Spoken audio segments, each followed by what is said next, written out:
자, 우리 하나님 말씀 같이 보도록 하죠. 오늘 굉장히 짧은 말씀이거든요. 사실은 짧은 게 아니라 너무 길어서 제가 한 절만 했습니다. 창세기 39장 전체인데 우리 23절만 보도록 하죠. 한번 같이 함께 봉독하도록 하겠습니다. 간수장은 그의 손에 맡긴 것을 무엇이든지 살펴보지 아니하였으니 이는 여호와께서 요셉과 함께 하심이라. 여호와께서 그를 범사에 형통하게 하셨더라. 아멘. 우리 한 번 더 기도하고 주의 말씀 부탁합니다. 은혜와 사랑이 풍성하신 아버지 하나님, 우리에게 가정의 달 5월을 허락하시고 특별히 오늘 어린이 주일로 우리가 모일 수 있도록 인도하심을 감사합니다. 우리 2부 예배 시간에 또 한마당 잔치로 많은 준비들이 되어 있으나 오늘 특별히 1부 예배 우리 교사들과 헌신자들 그리고 우리 교우들이 귀한 마음으로 1부 예배를 드리고 있사오니 주님이여 같은 은혜, 같은 말씀, 같은 감동으로 함께하여 주시옵소서. 오늘도 전환자의 부족함을 감춰 주시고 오직 주의 말씀만, 주의 은혜만이 전달될 수 있는 귀한 한 시간 될 수 있도록 도와주시고 특별히 오늘 우리가 드린 이 귀한 헌금 하나님이 깊이 받으셔서 우리의 정말 최선을 다한 삶이 될 수 있도록 도와주시고 특별히 지난 주간에 우리가 드린 이 400만 원의 귀한 특별 부정금을 통하여 우리 가운데 화재를 당한 많은 사람들에게 용기가 되고 희망이 되는 그런 작은 씨앗이 될 수 있도록 인도하여 주시옵소서. 오늘도 함께 하실 주님의 은혜를 기대하고 풍성하신 주님의 사랑을 기대하며 예수님의 이름으로 축복하고 기도합니다. 아멘. 제가 방송실에 부탁드렸는데 우리 오늘 설교 동영상은 1부 예배 설교로 하겠습니다. 1부 예배는 제가 설교 10분밖에 하지 않기 때문에 제가 오늘 그 본문을 보면서 조금 고민이 됐습니다. 왜냐하면 우리 평안가족연합예배할 때 설교는 제가 정하는 게 아니라 우리 주일학교 교육자들이 설교 제목을 정하고 그리고 저에게 본문과 제목을 가르쳐주면 제가 거기서 말씀을 보고 제가 은혜 받은 것을 전합니다. 그러니까 제가 준비한 게 아니라서 항상 제가 이제 평안가족연합예배 설교 준비할 때마다 좀 더 많이 신경을 쓰는데 본문이 오늘 제가 여러 번 전했던 본문이에요. 여러분 기억하시죠? 제가 작년에 요셉에 대한 이야기를 굉장히 오랫동안 했었던 그런 말씀이기 때문에 이 똑같은 본문을 보면서 제가 어떤 다른 은혜가 또 있을까 그런 고민을 가지고 말씀을 했습니다. 근데 역시 하나님 말씀은 워낙 무궁무진하기 때문에 또 새로운 은혜를 저에게 허락을 하시더라고요. 그죠? 오늘 저는 여러분들과 함께 요셉의 인생을 보면서 정말 요셉이 노예로 팔려가고 형들의 미움을 사서 종살이를 하고 또 진실하게 살다가 억울한 누명을 쓰고 감옥에 갇히는 그러한 고난 속에서 결국 극적으로 이집트의 총리가 되는 인생 역전의 그런 습관들을 이루는 삶의 요셉의 삶이라고 볼 수가 있는 거죠.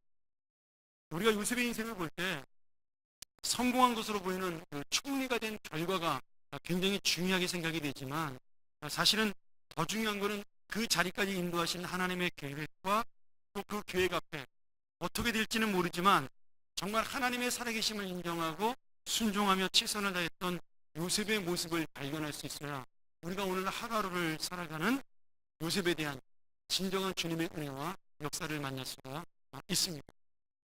종살이 할 때나 또 감옥에 있을 때나 총리가 되었을 때도 요셉은 한결같은 모습으로 최선을 다해 살아갔습니다. 이걸 쉽게 말한다면 하나님 앞에서 하나님이 누구신가를 알고 살아갔다라는 이야기죠. 이 모습이야말로 우리가 어떤 삶을 살든 어떤 상황에 처하든 우리가 따라가야 될 믿음의 모습이고 또 주님의 계획과 꿈, 우리를 통해 하나님의 역사를 이룰 수 있는 은혜의 인생이라고 믿습니다.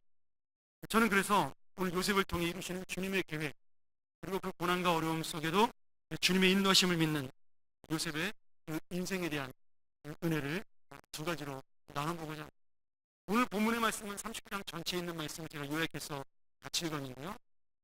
원래 요셉의 그 노예로 잡혀간 종살이하는 모습과 그리고 누명을 쓰고 보디발 안에 그 누명을 쓰고 감옥에 가는 장면이 지금 같이 있는 것이 39장의 내용입니다. 오늘 저는 첫 번째로 여기에서 어떤 은혜가 있었냐, 요셉은 하나님의 결과를 몰랐어도 자신이 처한 상황에서 믿음으로 최선을 다한 하루하루를 살았다라는 거예요.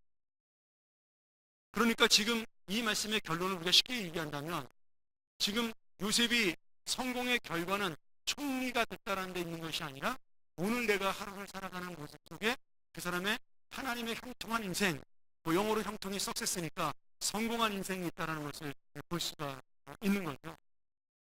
그러니까 우리 마음속에는 이게 이제 우리 어떻게 보면 이제 이 세상의 결과일 수도 있고 우리가 오랫동안 살아왔던 자본주의 사회의 어떤 폐일 수 있는 거죠.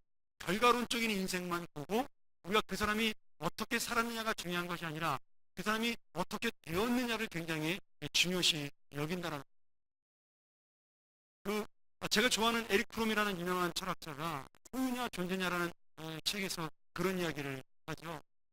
우리가 어떤 것을 가졌느냐가 중요한 것이 아니라 내가 지금 어떠한 존재로 서 있느냐가 굉장히 중요하다. 근데 어떤 존재가 되기 위해서는 우리가 하나님의 과정 속에서 그 존재를 만들어가는 그것이 일치가 되어야 한다는 거예요. 근데 이게 역사 속에서 증명이 되는 거죠. 갑자기 출세할 수 있고 갑자기 성공할 수가 있습니다. 그런데 우리가 어떤 사람을 봐도 갑자기 그 자리에 올라간 사람이 그 자리를 견디어내거나 그 자리를 잘 지키는 사람을 볼 수가 없습니다.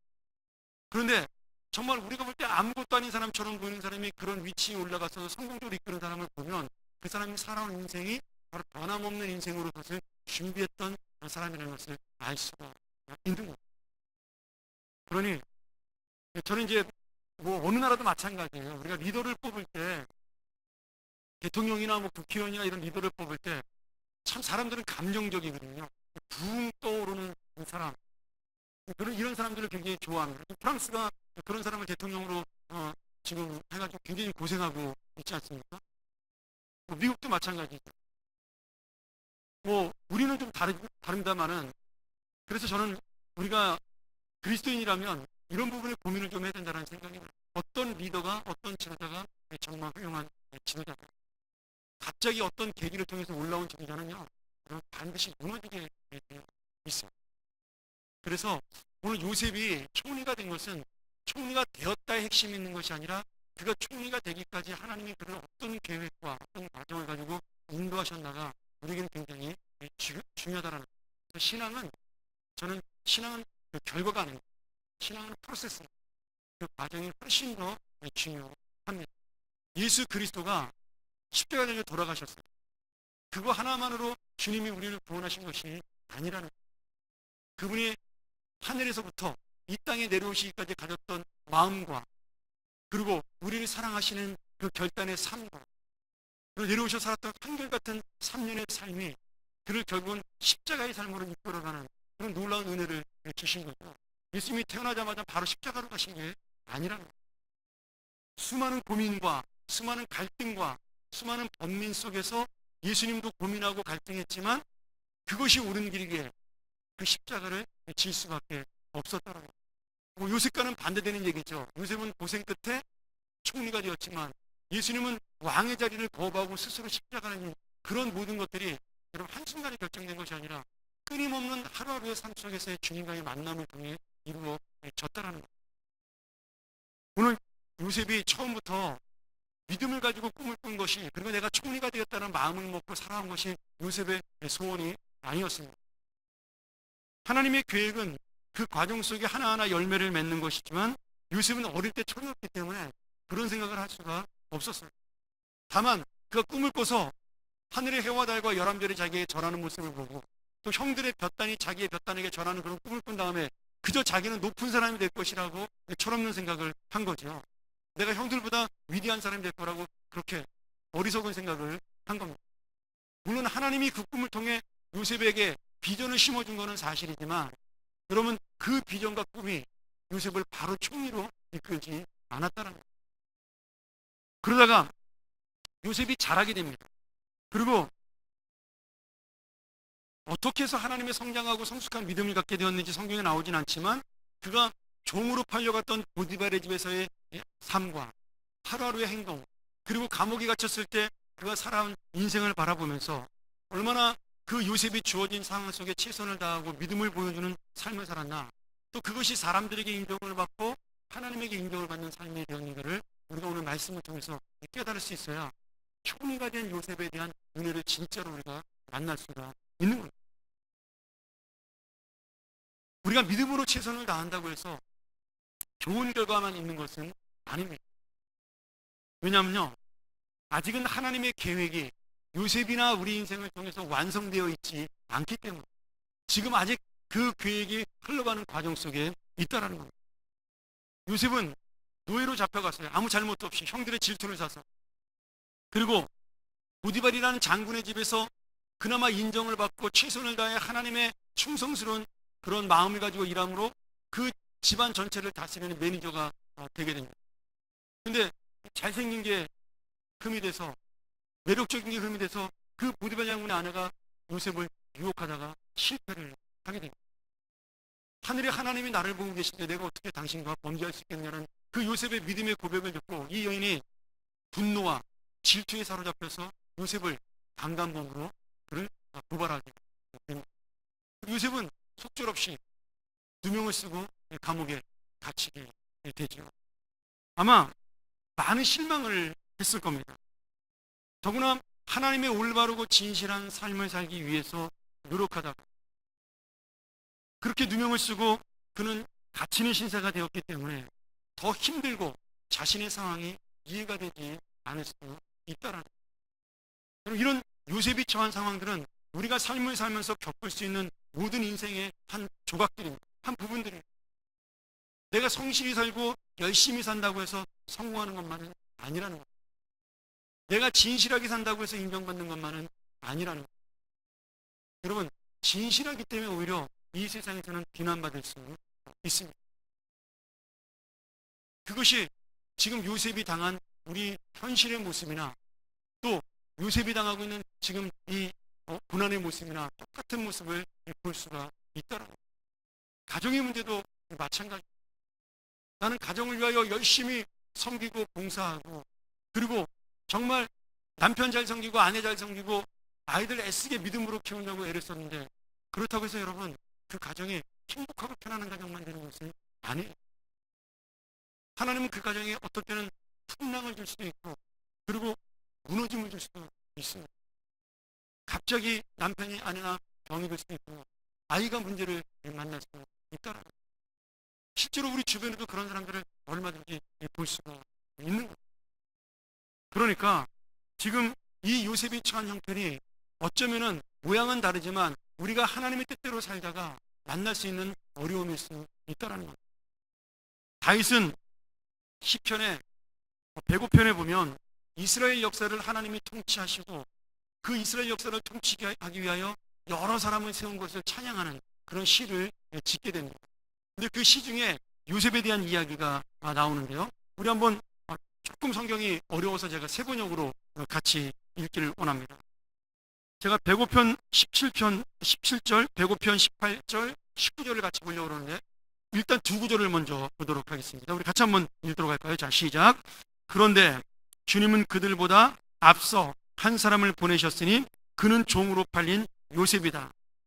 요셉은 그 발에 착고를 차고 그 목에는 쇠칼을 쓰고 지금 하나님이 세계를 살리기 위해서 한 사람을 준비해서 이집트로 사람을 보냈다라고 말씀하고 있습니다.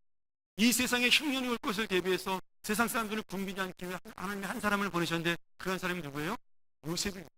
근데 그 요셉을 위대한 왕이나 귀족이나 장군이나 이러한 자로 보낸 것이 아니라 뭘로 보냈다는 거예요? 종으로 보냈다. 여러분 이 요셉이 바로 이런 모습에서 예수 그리스도의 모습을 가지고 있다는 거예요. 지금 부잣집의 막내 아들 최고의 아버지의 사랑을 받고 있었던 그 자리에서 지금 요셉은 하나님의 부르심을 받고 뭘로요? 종으로 지금 이집트로 갔다는 거예요. 사도 바울이 로마로 갈 때 사도 바울의 평생 소원이 뭐냐면 로마에 가서 복음을 전하는 거죠. 그래서 로마도 복음을 보아야 하리라. 이것이 사도 바울의 마음의 소원이었습니다. 근데 하나님께서 사도 바울을 여러 가지로 보낼 수 있는 방법이 있었는데 사도 바울을 로마로 어떻게 보내요? 죄인의 몸으로 잡혀서 떠나요. 아마 사도 바울도 이해할 수 없었을 거예요. 자기는 배를 타고 편하게 복음 전도자로 로마로 떠나고 싶었는데 어느샌가 감옥에 갇혀서 죄수의 몸이 되었고, 그리고 로마에 호송을 당하면서 로마에 가게 되었다는 거예요. 여러분, 이게 얼마나 놀라워요. 사도 바울은 공짜로 로마로 간 거예요. 밥값도 안 내고 배값도 안 내고 모든 숙식을 정부에서 제공하는 정부의 장학금을 받으며 정부의 지원을 받으며 로마의 선교사로 파송이 된 거예요. 이 얼마나 놀라운 역사예요. 반대로 생각해 보면, 아니 로마에 금이 안양하고 금가마를 타고도 시원찮을 마당에 어떻게 죄수의 몸으로 가냐? 저는 그것이 무슨 문제가 있어요? 목적은 하나님의 복음이 전해진다라는 게 있는 겁니다. 그러니 사도 바울이 뭐라고 고백해요? 사나 죽으나 내가 주의 것이로다라고 고백을 하는 겁니다. 아마 요셉은 그 정도는 안 됐을 거예요. 왜냐하면 어렸으니까. 이제 요셉의 나이가 20대인데 그걸 어떻게 이해하겠어요? 감옥에 갇혔을 때 지금 이 발에 착고를 찼다. 왜 우리 노예들이 차는 그 동그란 쇠로 된 걸 말하는 거잖아요. 목에 쇠칼을 썼다. 죄인이 도망가지 못하도록 이렇게 막는, 우리나라로 말하면 우리나라 칼이 있었지 않습니까? 그런 거예요. 근데 우리가 창세기를 읽어보면 실제로 이 요셉은 발에 착고를 찾는 거는 제가 이해할 수 있지만 목에 쇠칼을 쓰고 다니지는 않았습니다. 왜냐하면 간수의 신임을 받아서 심부름꾼이 되어가지고 그 전체 감옥을 관리하는 사람이 됐거든요. 근데 이 표현은 뭘까요? 지금 요셉의 마음을 표현하고 있는 겁니다. 이제 간신히 종살이를 좀 이렇게 벗어나 보려고, 인정받고 살아보려고 그랬더니, 그래서 하나님의 뜻대로 열심히 살았더니 그 열매가 뭐예요? 결과가 감옥이에요. 그 마음이 지금 쇠사슬을 차게 된 거예요. 하나님 앞에 갇힌 자가 된 거예요. 뭐가 갇힌 자가 돼요? 영혼이 갇힌 자가 된 겁니다. 내가 하나님의 뜻대로 살았더니 이렇게 되었는데 이렇게 사는 것이 옳은 것인가에 대한 갈등과 고민했다는 것을 이 말씀으로 보여주고 있는 겁니다. 이렇게 살아도 소용없더라. 진실하게 살아도 소용없더라. 양보하고 살아도 소용없더라. 희생하고 살아도 소용없더라. 손해보고 살았더니 망하더라. 그 갈등을 하고 있는 겁니다. 그리고 그 인간적인 고민과 갈등이 사탄을 통해서 그 몸의 영혼의 색화를 쓰는 그런 효과를 가져오게 된 것입니다. 어쩌면은 몸보다 희망 없는 요셉의 인생에 대한 그 마음이 더 힘들었기 때문에 이런 표현을 썼을 것이라고 믿습니다. 근데 우리가 보세요.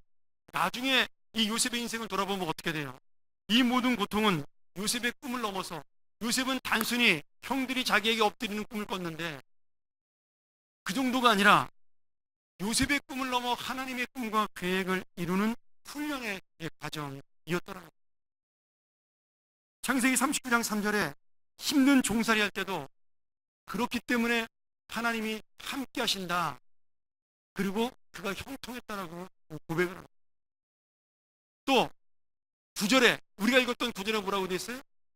하나님이 요셉과 함께 하신 몸으로 그의 간수가 그에게 모든 것을 맡겼다라고, 하나님이 그와 함께 하시고 형통하심을 보았다라고 말씀합니다. 그럼 이게 얼마나 놀라운 말씀이에요. 요셉의 인생에서 형통했다라는 구절이 가장 어려운 두 시절에 나옵니다. 성공했다라는 말씀이 이 두 단어로 표현되고 있어요. 종살이 할 때 갇혔습니다. 총리가 되었을 때는 형통이라는 단어를 쓰지 않습니다. 그러니 지금 하나님은 요셉의 인생을 보면서 어떻게 평가하고 있는 거예요? 이미 그가 살고 있는 그 하루가 성공한 인생이다, 형통한 인생이다. 우리 왜 그런 이야기 많이 하지 않습니까? 저도 한번 설교 시간에 그런 얘기 했습니다만, 여러분 가장 행복한 시절이 언제예요? 우리 인생을 살면서 가장 행복한 시절, 행복한 시절이 없었나요? 가장 우리 불행해 보이는 거예요. 여러분 가장 행복한 시절은요, 그때는 힘들었는데 학생 시절이 가장 행복합니다. 여러분 그렇지 않습니까? 학교 다닐 때가 제일 행복하지 않나요? 근데 우리 학교 다닐 때는 어떻게 생각을 하죠? 빨리 학교 끝나고 취직했으면 좋겠다, 그 생각하잖아요. 공부 끝났으면 좋겠다. 여러분 근데 우리가 사회생활 시작하자마자 몇 년만 지나면 알게 됩니다. 가장 인생의 황금기는 언제였어요? 캠퍼스였어요. 여러분 저는 제 인생에서요 가장 행복했던 시간이 언제냐, 미국에서 유학하던 시절이었어요. 제가 39살에 유학을 갔어요. 공부를 40살에 시작했어요. 내 친구들이 정신이 나갔다 그러더라고요. 20대 때 유학 가라 때는 뭐 국내파라고 자기 혼자 그렇게 교만하더니 안 늙어가지고 유학 간다. 다음 달에 저희 스승님이 저에게 설교를 한 번 오셨어요. 제 지도 교수님이셨는데 저한테 20대 때 그렇게 유학 가라고 권하셨어요. 야, 너 유학 가면 거기 가면 진짜 좋은 자매들 많다. 그러면서 저를 그때 얼마나 우리가 이성의 눈을 뜨니까 20대 초반에 저한테 너 군대도 갔다 왔겠다 얼마나 좋냐 유학 갔다. 정말 저한테 그러셨던 기억이 나요. 근데 제가 교수님에게 39살에 추천서 받으러 갔어요. 저 유학 가니까 추천서 달라고. 그때 교수님이 야 가랄 때난 거고 다 늙어서 지금 무슨 유학을 가냐고 저한테 웃으면서 놀리시더라고요. 그리고 제가 교회로 돌아왔는데 그날 주일날 우리 교회 전도사님 한 분이 그때 신학생이었는데 와서 그러는 거예요. 목사님 오늘 교수님이 강의하면서 그 얘기하더라고요. 야 니네 실망하지 말고 살아라. 니네 선배 중에 하나가 지금 40살에 유학 간다고 나한테 오늘 추천서 받으러 왔더라. 그랬다는 거예요. 가만 생각해보니까 우리 목사님 얘기하는 것 같아서 나한테 그러더라고요. 맞죠? 여러분 학생 시절이 가장 행복한 거예요. 제가 유학 가서 정말 죽을 고생을 했어요. 영어도 안 돼. 강의 시간에 10%도 안 들리는데 그거 무슨 공부가 되겠어. 근데 제 인생의 가장 행복한 시절이 유학생 시절. 어렸을 때는 철이 없어 몰랐어요. 그 대학교 대학원 다닐 때는 공부가 행복하다는 걸. 근데 유학 가서는 그게 행복이라는 걸 알았어요. 왜요? 아무것도 안 했어요. 뭐만 하면 되죠? 공부만 하면 돼요. 그게 얼마나 행복한 삶. 어쩌면 여러분 요셉은요 이게 행복한 삶이에요. 감옥에 있든지 종살이라든지 시키는 대로 하기만 하면 되는 거예요. 나중에 총리가 되면 그때부터 모든 이 나라의 운명을 자기가 결정을 해야 돼요. 얼마나 피곤하고 스트레스받고 힘들고. 아마 우리 부교육자들은 전부 저를 부러워할지 모르겠어요. 나도 빨리 우리 목사님 담임 목사 되고 싶어. 저도 그랬었어요. 여러분 저는 지금이라도 나이 어려져서 부목사로 돌아갈 수 있으면 그렇게 생각 안 해요. 여러분 책임이라는 게 있어요.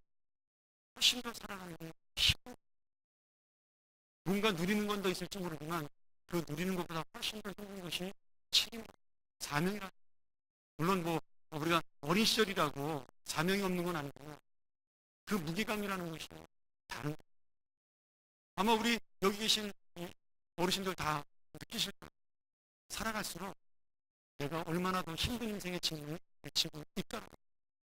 여러분 그래서 요셉은 정말 하나님 앞에 자기가 살아가는 그 하루하루가 바로 그것이 하나님이신 하루라고 생각을 한 거예요.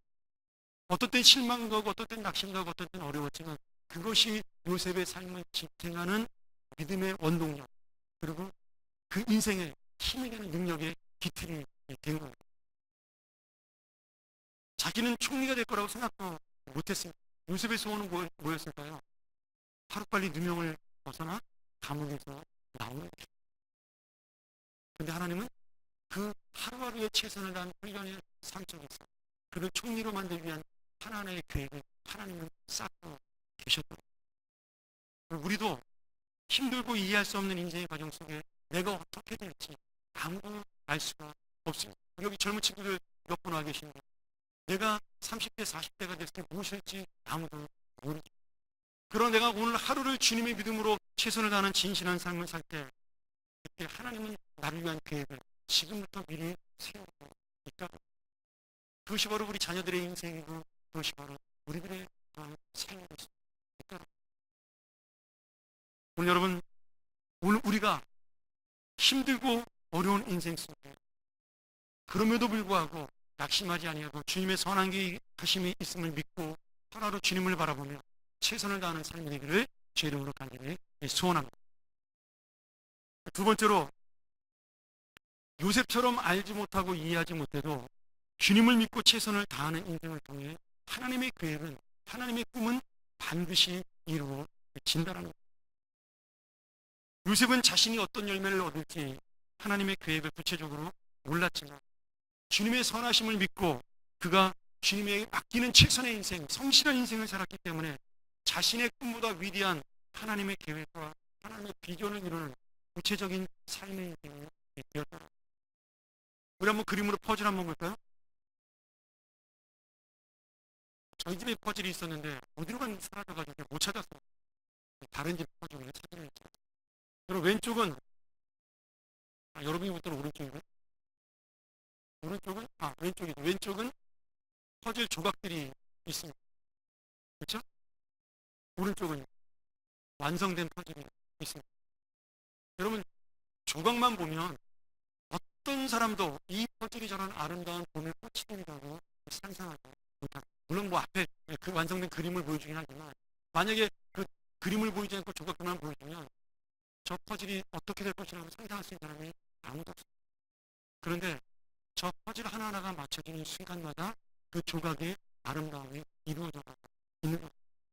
그리고 마지막 한 조각, 우리가 볼 때는 아무 모양도 없고 볼품도 없어 보이는 그 한 조각이 그 자리를 채우는 순간 저 작품이 완성이 되는 겁니다. 우리가 요즘 매일 읽는 그 큐티 매일 성경 속에 요새 역대기를 소개하고 있습니다. 1장부터 9장까지 정말 이름도 모르는 족보들이 하나님서부터 시작해서 계속되고 있어요. 지겨워 죽죠. 여러분 그래서 이 역대기에서 족보만 읽고 끝나면요 정말 우리가 역사서를 완성할 수 있다고 할 정도로 지루한 장면입니다.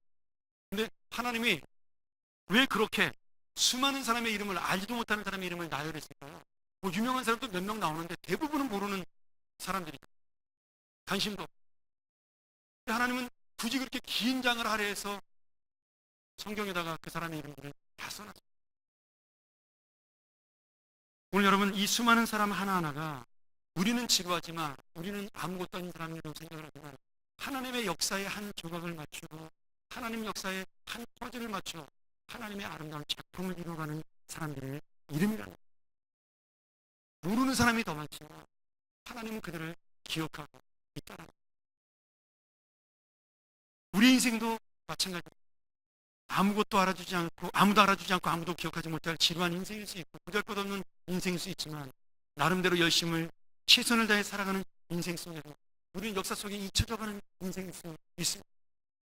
내가 열심히 살아봐야 누가 나를 알아주겠어요.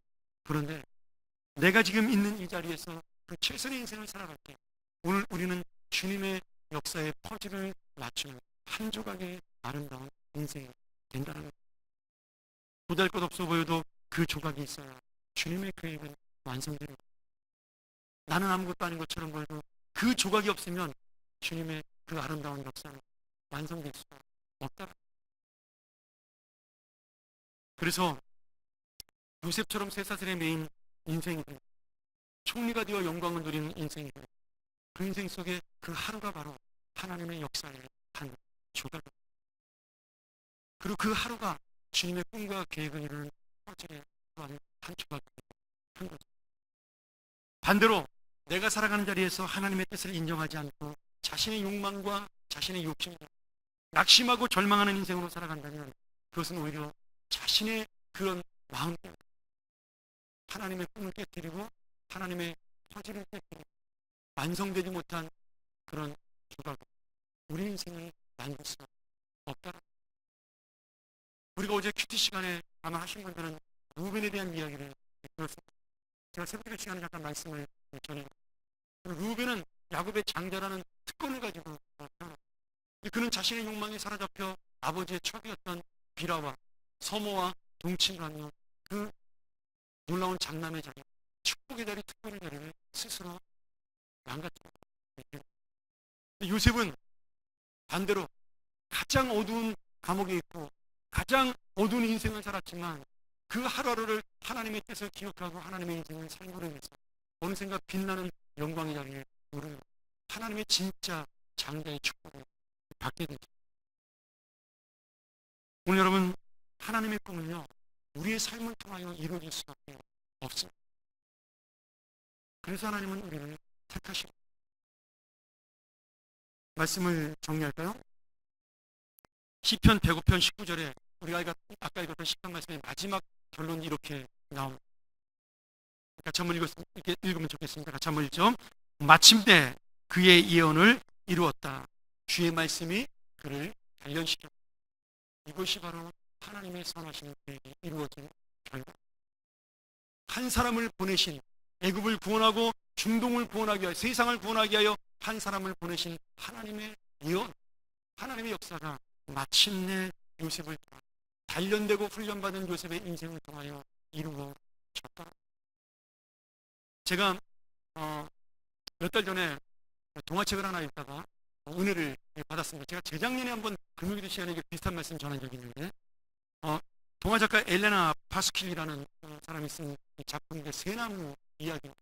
이게 이분은 기독적으로 쓰지 않았는데 기독교 작가인 엔젤라 에렌 헌트라는 분이 똑같은 이야기를 새나무의 꿈이라는 이야기로 예수님의 마음으로 또 쓴 책이 있습니다. 제가 그 얘기를 좀 설명하고 말씀을 정리하도록 하죠. 조금 긴데 그래도 우리가 한 5분 정도 이야기를 들었으면 좋겠습니다. 여러분, 자녀 가지신 분들, 어린이를 가진 분들 이 책 꼭 사줬으면 좋겠어요. 새나무 이야기. 어느 산마루에 3개의 나무가 있었습니다. 이 세 나무는 다 꿈을 가지고 있었습니다. 첫째 나무의 꿈은 금으로 입혀진 보석함이 되어 이 세상에서 가장 아름다운 보석을 담게 되는 것이었습니다.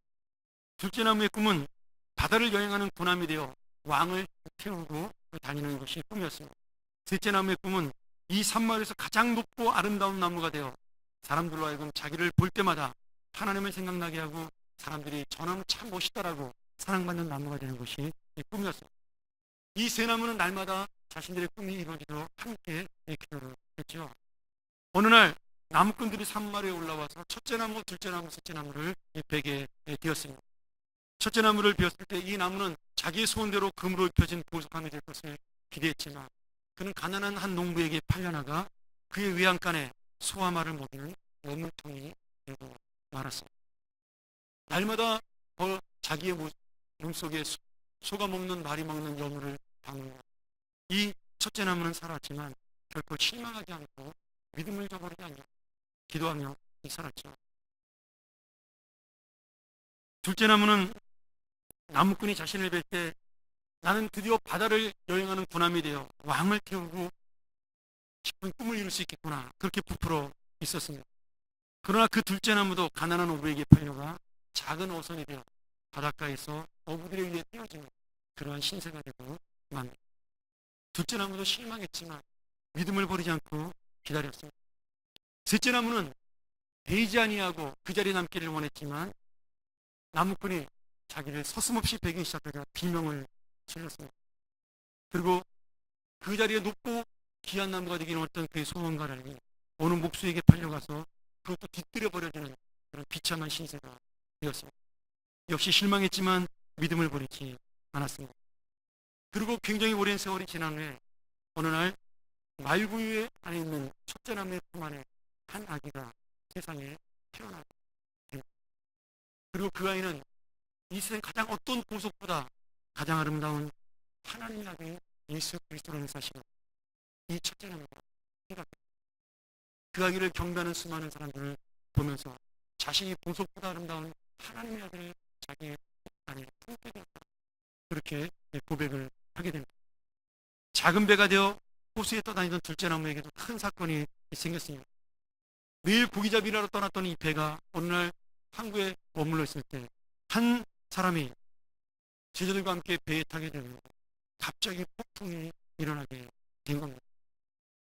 그 제자들은 그 폭풍 속에 두려워 떨고 있고 이 배도 부서질까 겁내고 있는데 그 선생이 갑자기 자리에 일어나 바다를 꾸짖자 모든 파도가 잠잠하게 되었고 제자들은 그 앞에 엎드리게 되었습니다.